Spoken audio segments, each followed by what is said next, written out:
STTM here, and in today's video, we're going to be talking about the most loaded conference and the best one across all college football, the SEC. So yeah, guys, but before we get into all that, make sure you like, subscribe, put on notifications, and comment on the video. Gets me more recommended, lets me know what you think, and if you put on notifications, you will literally be updated about the newest STTM videos, and well, you just don't want to miss them. So yeah, guys. Oh, also just appreciate it too. So yeah, guys, enough with the Japanese. Let's get straight into the video. Bow! All right, so we're looking at the overall standings here. Let me scroll down so you can see more of it, but I'll tell you what's pretty much going on here. So the top of the conference actually is the Texas A&M Aggies, since Texas lost to Georgia last night. Texas A&M took the top of the conference. So this is definitely becoming a very intense race for that SEC large bid. Texas A&M looks like they have it, but LSU, Georgia, Tennessee, Missouri, and Texas still are very close. This is a really talented conference. Alabama did lose, though, yesterday. Tennessee, excuse me, but they're weirdly enough falling under Vanderbilt, who Vanderbilt might actually be making a bowl game this season because Diego Pavia is really good. Arkansas, they're pretty talented. They can make a bowl game. Florida, South Carolina. Oh my God. Sorry for the sneezing. But Arkansas, Florida, South Carolina, they can easily make bowl games. Ole Miss, well, Ole Miss is Ole Miss. They're pretty talented, but I don't expect them to do much because they're 1-2 in the conference so far. Now, we're going to head over to the bottom four of this conference. This bottom four, Oklahoma, Kentucky, Auburn, and Mississippi State. Now, Oklahoma, the thing is, they're good, but they're going to be a lot better next year because they're going to be probably more used to the entire competition of this conference. They're going to be more used to it. They're probably going to be able to handle it more. So the program, don't consider it completely done. Don't consider their football days completely over like Florida's, but because Florida's are. But Oklahoma State, yeah, they're not completely done with being a good football school. They just need to get used to this.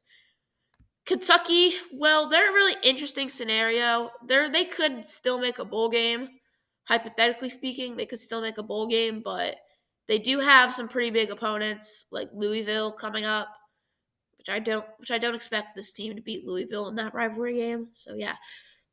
Now the only really bad teams here are Auburn and Mississippi State. And also these teams are actually they're not like terrible too.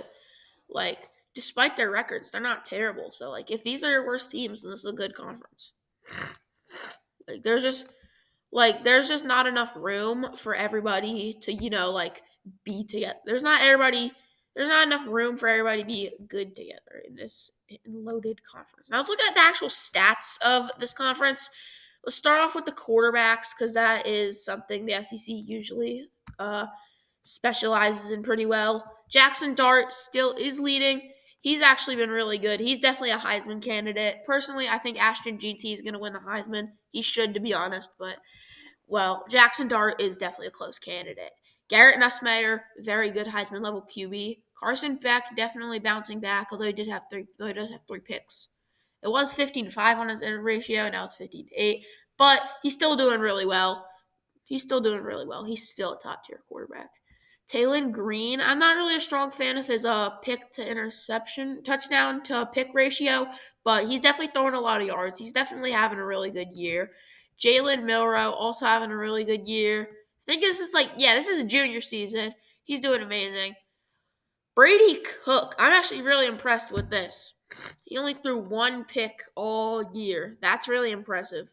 Missouri's actually a good team, too. Missouri's good. Payton Thorne's actually doing pretty well.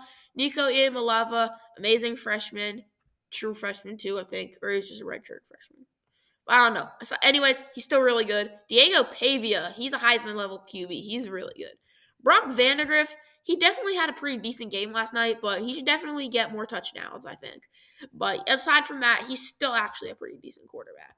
He's still a good starter. Quinn Ewers, he's pretty good. He's actually pretty solid. DJ Lagway, I'm assuming, is definitely taken over for Graham Mertz at this point. Blake Shapen, he's actually only thrown one pick all season. That's pretty impressive despite his team not really being so good. Lenore Sellers could definitely be better. Michael Van Buren has also been taking some playing time. Arch Manning, he had playing time. He's been doing pretty well. Connor Wyman, I personally think he's a little disappointing, but, well, they're still a really good team, and they're probably could be in the SEC title. I also got rushing. Le'Veon Moss, Henry Parrish Jr., Jaquindon Jackson, Dylan Sampson, Jarquez Hunter, Nate Noel. Diego Pavia is actually the first quarterback to show up. Dylan Sampson, not really shocked with. I'm actually kind of shocked Jaquindon Jackson isn't as high as Dylan Sampson. Le'Veon Moss and Henry Parrish having really good years. Jam Miller could probably do better. Trevor Etienne looks like he's bouncing back. Raheem Sanders doing pretty well. Cedric Alexander for Vanderbilt. He's actually been a pretty nice weapon. Montrell Johnson, not a bad weapon. He's a decent weapon for sure. Now let's look at the rushing touchdowns. Dylan Sampson, Jalen Milroe. He's actually one of the first quarter. He's the first quarterback to show up for this category. But Taylor Green and Brady Cook show up as well. And Jaquindon Jackson. Jaquindon Jackson's so talented. Oh my god. Second quarterback to show up for rushing yards actually is Taylon Green, and then it's Lenore Sellers. So Lenore Sellers definitely seems to be more of a scrambler to me from what I'm seeing off the stats. Now, let's look at the receiver stats. Oh, yes. Trey Harris. He's a really talented receiver. Honestly, he should be a first rounder. Ryan Williams. Oh, 17-year-old sensation. Kevin Coleman Jr. pretty good. Andrew Armstrong's really good. Keandre Lambert-Smith. I'm not really seeing any too shocking names. Honestly, I kind of thought Barry Brown would be here, but he's actually having a little disappointing season. Kyron Lacey, really good. Elijah Badger, really? That's actually a shocking pool. Ryan Williams, oh my god. Aaron Anderson, Theo Wease Jr. First tight end to show up is Vanderbilt's Eli Stowers, although Texas's Gunnar Helm also shows up. Antoine Wells and Isaiah Satagna. I don't really know how to pronounce. I don't really know which one's correct. I don't really know which one I'm butchering, so I'm sorry about that. But Antoine Wells and Trey Harris, that seems to be a receiving duo at Ole Miss this season. Isaiah Bond, really good. Luther Burden, he's actually doing pretty well. While Theo Wease does have, they make, honestly, what could be the best duo across all of college football. Theo Wease, he gets, a bunch of yards, but Luther Burden, he gets them the touchdowns. Theo Wease and Luther Burden get big gain of yardage and touchdowns for your team. That's really good. Dominic Lovett. So this is okay. Barry Brown shows up. Honestly, I thought he would be in the top 20 because he definitely was one of the top ranked prospects entering the season. But yeah. Now let's actually look at the defensive stats. Isaac Smith. Whit Weeks. Now the first three familiar names I have is Danny Stutzman, Deontay Lawson, and Jihad Campbell. I also see two other familiar names with Anthony Hill Jr. and Xavier Sorey Jr. Nick Amanwari also seems to be here. Malachi Moore. Alabama got a pretty good defense, so total tackles. And then Dorian Mossy Jr. out of Auburn seems to be who is a linebacker, seems to be the guy that pretty much just closes the top 20 for that stat. Now overall, this conference actually looks pretty talented team-wise and also a lot of players. Sacks, Kyle Kennard, Brady Swinson, R. Mason Thomas, Anthony Hill Jr., first name I'm familiar with here, Jalen McLeod, Jared Ivey, Keldrick Falk, Savion Jones, Jalen Walker. Okay, he's pretty good. JJ Weaver is actually really good too. So is Nick Scorton. Suntarine Perkins. I don't know how to say that. I'm sorry for the butchering name of the names. James Pierce Jr. and Princely Umar Mielen. James Pierce Jr. pretty good. They're pretty good players. Pass deflections. Let's look at this category. Trey Amos, Jaden Kennedy, Will Lee, Ashton Stamps. Okay. So that's our top five. Our top five all have at least 6 and more pass deflects. So this category is looking pretty good for the SEC. Secondary's looking nice in this conference. Jahdae Barron, he's really good. Where's Maxwell Hairston and JQ Hardaway? Where are they? Because they're actually really talented players here. Now let's look at the interceptions. This is a really important stat across all football that we all know.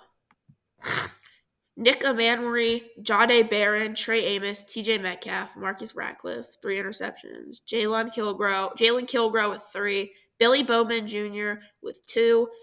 O'Donnell Fortune with 2. Andrew Makuba with 2. Damani Jackson and Keon Sabb. Yeah, Alabama's loaded secondary is back. Will Brooks, Zy Alexander, and Jared McCoy. I actually like Zy Alexander a lot. He's a really talented prospect for at LSU. Trevez Johnson and Trequezi Bridges, Jarian Thompson, Derek Johnson, Damon Jumas Johnson, Hunter Washington. Definitely seeing those Kentucky players. Okay, Maxwell Hairston and JQ Hardaway. That's actually a pretty solid duo. Maxwell Hairston does not have any pass deflects, but they both each got a pick together. So that's actually a pretty talented duo. We're definitely seeing some talent in this conference. So yeah, you guys pretty much saw the talent of the SEC, and I was just like showing you it. But if you enjoyed this video, you know what to do. STTM is out. See y'all next time. Road to 500 subs!